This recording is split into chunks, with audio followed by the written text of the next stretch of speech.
Welcome. Welcome, however you are joining us this morning, whether in church or online, and however you woke up feeling today. Maybe with a light or a heavy heart, maybe with a spring in your step, maybe weighed down by worry or anxiety. However you are, thank you for being here today. My online yoga teacher always says the important thing is to turn up, and I think it is. That's true for any spiritual practice, as well as generally in life, I think. Each day, turn up. So springtime has turned up again this year, to the relief of us all, and in a way that feels like a kind of waking up, as though the world has been sleeping and dreaming, and suddenly the curtains have been opened and the light is streaming in. In fact, it was streaming in so much earlier we couldn't see the screen, but I think it's moved around a little. So our service today is on the theme of what it means to awaken anew, over and over again. So we'll begin, as we always do, by lighting our chalice candle. If you're at home, do please light one with me. And this is as a symbol of our free religious faith, and also as a sign of hope and new starts.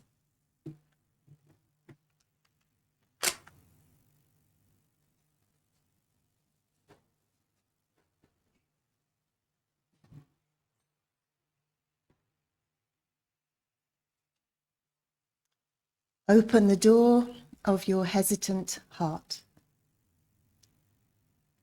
Let the light shine on all the sleeping shadows.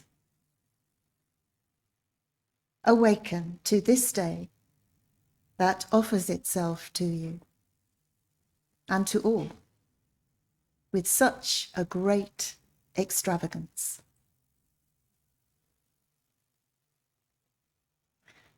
Let's sing. And our first hymn this morning is in the purple book, if you happen to have picked one up, but if you haven't, you will find the words on the screen for you anyway. And it is number 126, number 126. And it's Open the Door, Step Right Inside. So a nice, cheerful, jolly hymn to welcome us all into this space together. Open the door, step right inside, number 126.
Well, I hope that's woken you up anyway.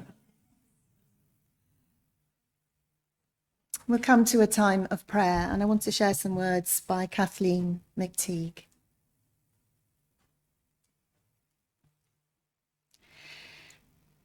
Here, in the refuge of this Sabbath home, we turn our busy minds towards silence. and our full hearts towards one another. We move together through the mysteries, the bright surprise of birth,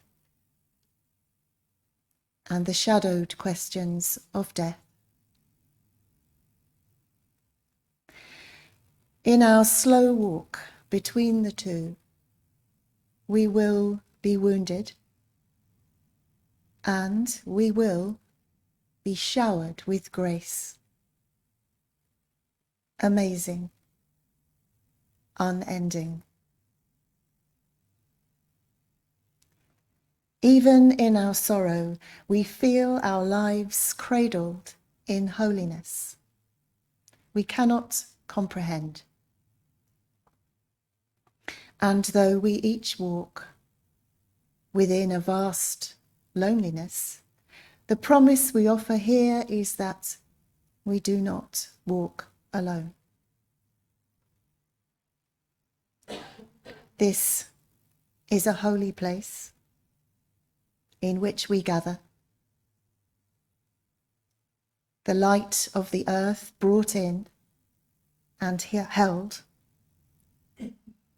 touched then by our answering light. The flame on a chalice, the flicker of a candle, the lamps of our open faces brought near.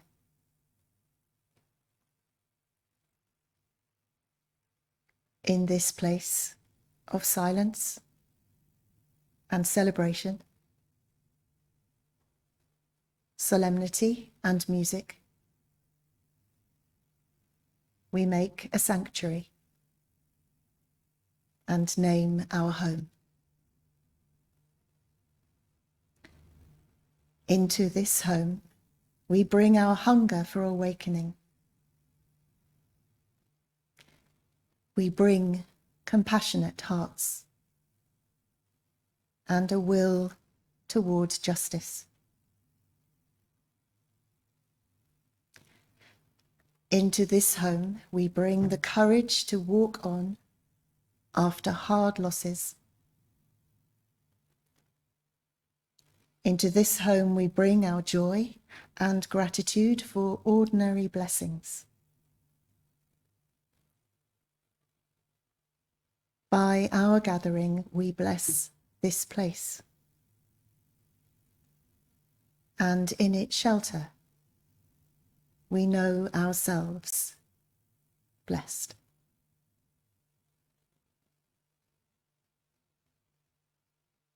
May it be so.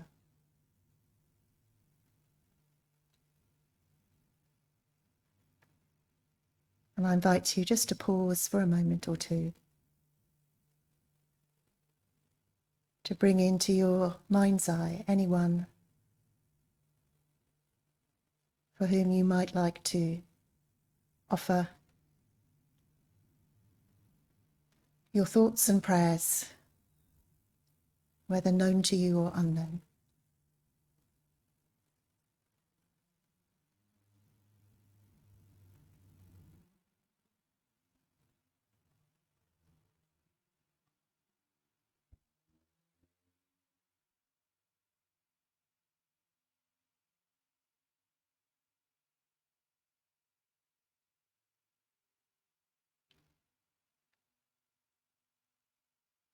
May they and we all be blessed.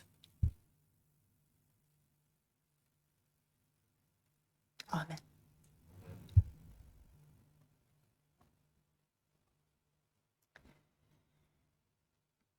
So in a moment we're going to hear a story, and Poppy is going to read it for us. She's on Zoom.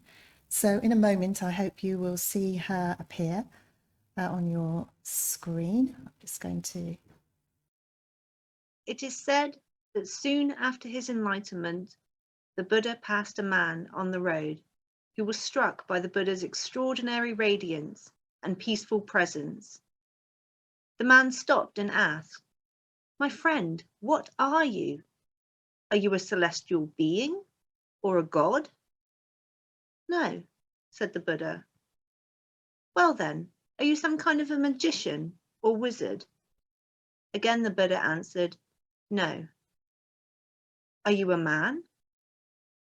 No.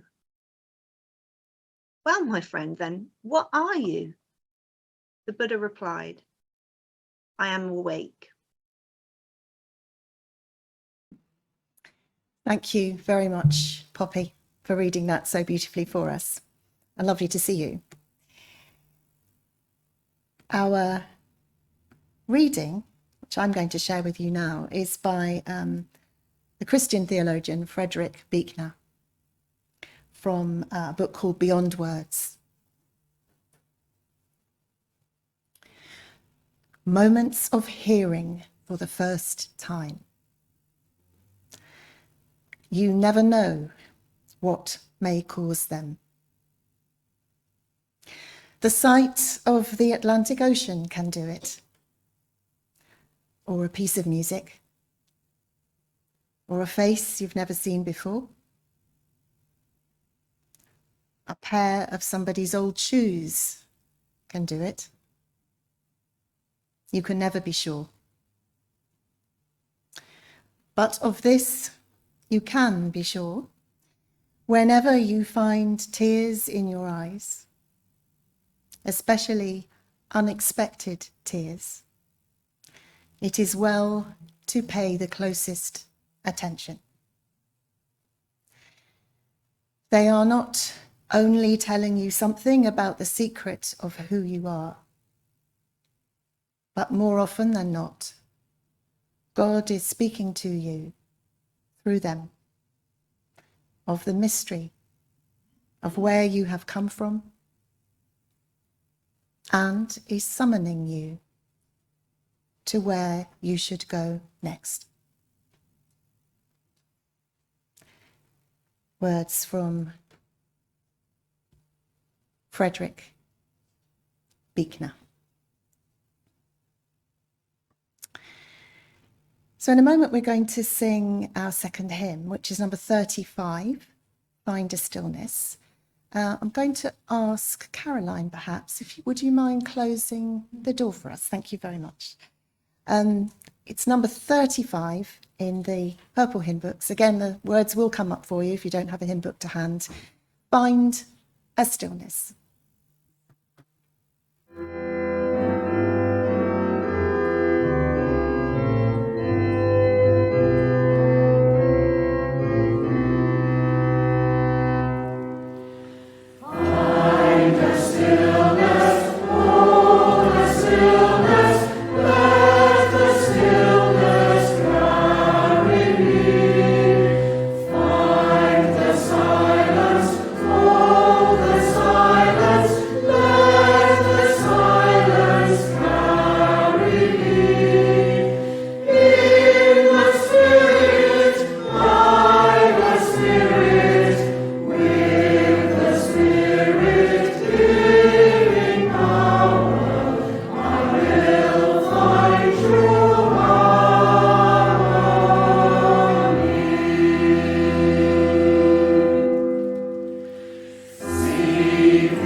Be seated. That's, I think, a very gentle and beautiful hymn from the Transylvanian Unitarians. Yes, we have Unitarians in Transylvania. And leads us into a time, as you can see, I put some candles out today, I think it's nice to do this from time to time, and I thought I might try and do it each first Sunday of the month, since I am usually taking the service then, which is to give you an opportunity, if you would like to do so, to light a candle. You may want to light it and then not say anything, or you may like to say a few brief words, in which case I would ask you to go up onto the lectern so that everyone can hear you, and also so the people on Zoom can also see and hear you. If you're on Zoom, I will give you a chance to speak too. I'll start with the people in the church and then turn to you.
So how awake are you?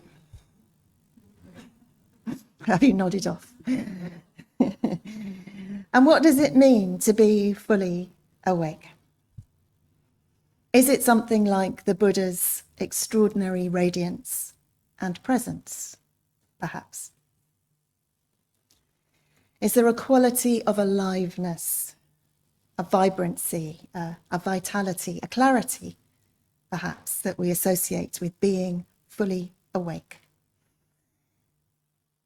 Maybe being fully awake suggests being alert, looking, listening, open, curious to the world. Maybe it also suggests a lack of self-consciousness, a presence. Joseph Campbell, author of The Power of Myth, wrote, "People say that what we're all seeking is meaning for life. I don't think that's what we're really seeking. I think that what we're seeking is an experience of being alive, so that our life experiences on the purely physical plane will have resonances with our own innermost being and reality, so that we actually feel the rapture of being alive."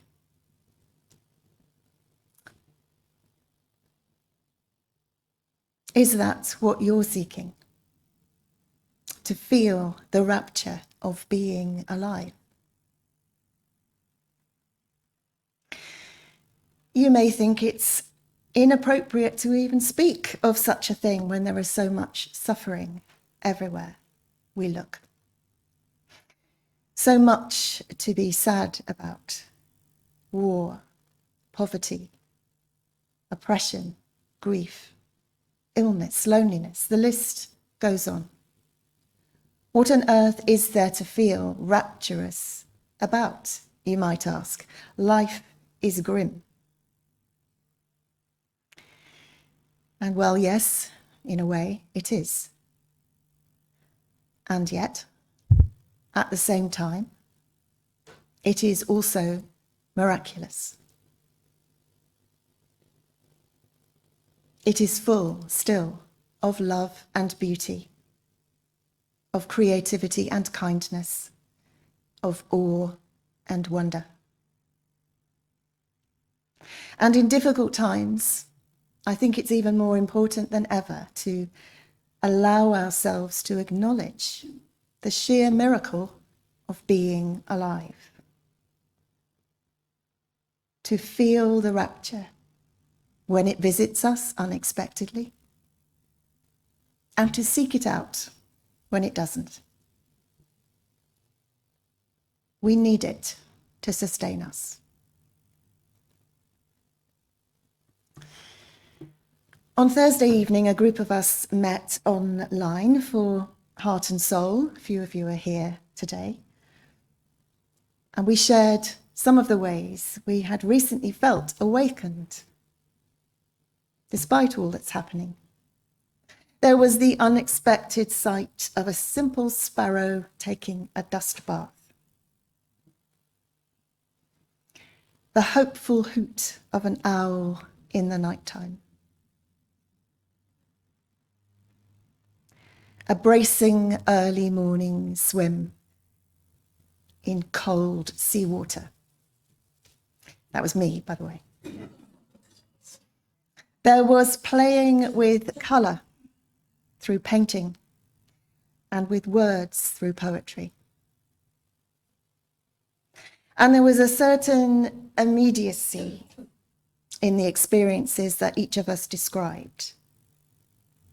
A kind of falling away of any distance between or separation from these moments.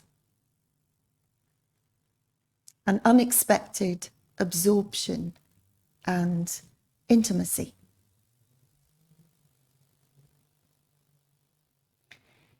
And when I say intimacy, I think, well, intimacy with what exactly?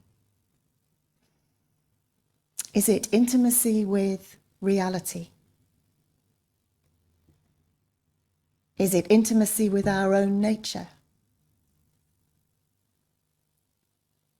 Is it intimacy with God?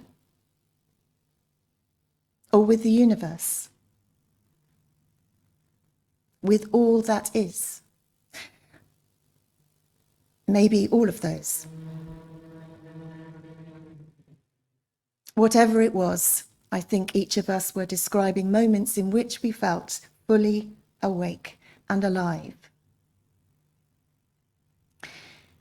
As Joseph Campbell put it, these were times when our life experiences on the purely physical plane had resonances with our innermost being and reality. There was a sudden alignment, a resonance, a congruence, if you like, a transcendence, maybe. For a moment, nothing separated us. And I invite each of you just now, just for a moment, to reflect on when you might have felt something similar. Just take a moment.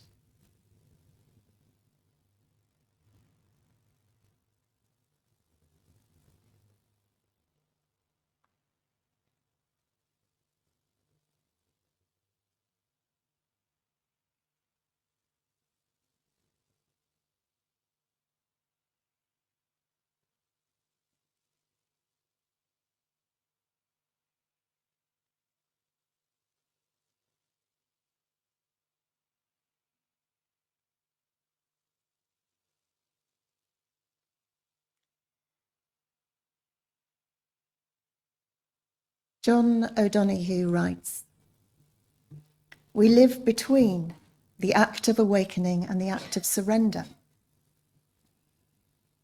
Each morning," he says, "we awaken to the light and the invitation to a new day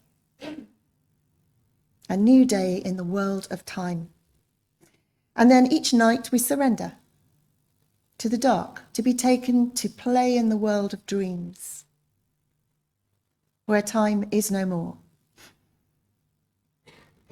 At birth, we were awakened and emerged to become visible in the world. And at death, we will surrender again to the dark to become invisible. Awakening and surrender.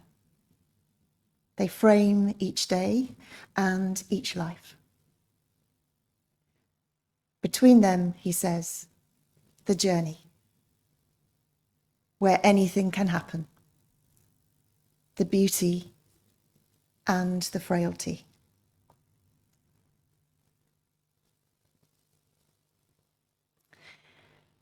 I think there is a sense too in which we might wake not just at birth and death, not just at morning and night, but to each second, to wake into each moment and surrender it as it passes, ready to wake again into the next one.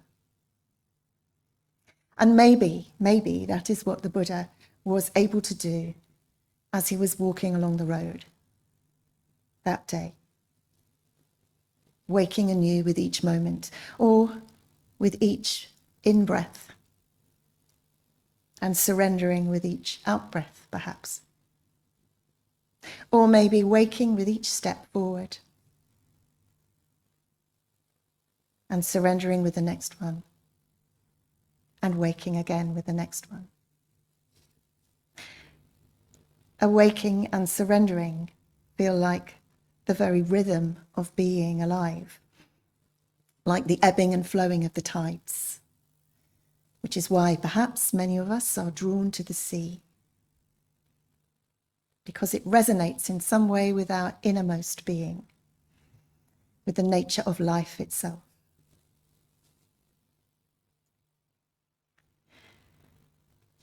Frederick Buechner advised us to notice the times when you find tears in your eyes, especially unexpected tears, because they're not only telling you something about the secret of who you are, but more often than not, God, he says, is speaking to you through the mystery of where you've come from and summoning you to where you should go next.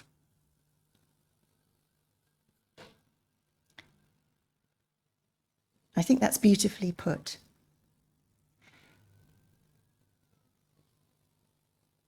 It speaks of a vulnerability and an intimacy and also a calling. In those moments when we are touched by beauty, kindness, music, poetry, a pair of old shoes, an empty chair, who knows by what.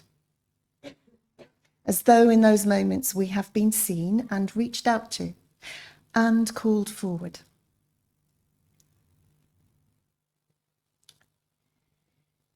Some of you know that I was on holiday last week.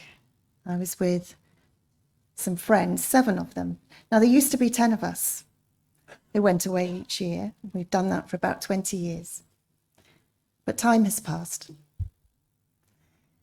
One had family illness and couldn't come. Another's life situation had changed, and she decided not to come. And another had sadly died. So along with the joy of being there and seeing each other again after a 3-year gap, in fact, there was the poignancy of the empty chairs and the silent voices and the lost energies of those who weren't there. And at times there were tears in our eyes, which were of sadness, yes, but also of more than that. There was also, I think, a deep resonance with the rhythm of life, a call to each of us to awake once more to our fragility and our frailty and our mortality, but also to the extraordinarily and miraculous possibilities of being alive in this day, now. We live and move in this universe for such a brief time. But when we're able to move with it, to know ourselves to be in it and of it, when we awaken to the mystery and allow ourselves to fall in with its rhythm, when we find ourselves with tears in our eyes unexpectedly, and God in our hearts, then we are awake. Then we are fully alive.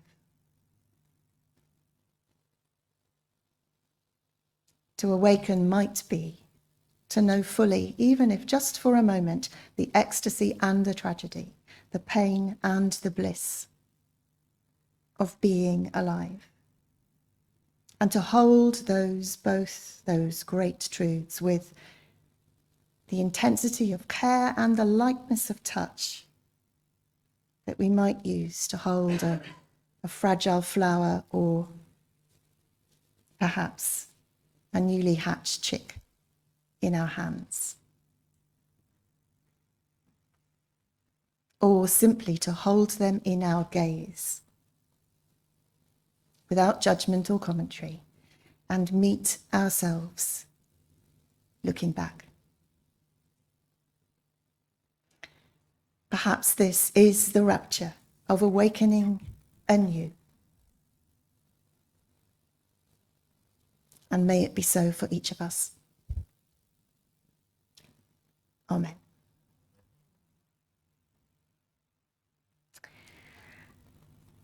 So it's time to sing again, for the last time. And this closing hymn is number 59 in the hymn books. It's called Ground, It's Time for Your Rebirth, which I think is what we're seeing around us and is inspiring us all. So hymn number 59, Ground, It's Time for Your Rebirth.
Our closing words today come from Rumi. The breeze at dawn has secrets to tell you. Don't go back to sleep. You must ask for what you really want. Don't go back to sleep. People are going back and forth across the doorsill, where the two worlds touch. The door is round and open. Don't go back to sleep.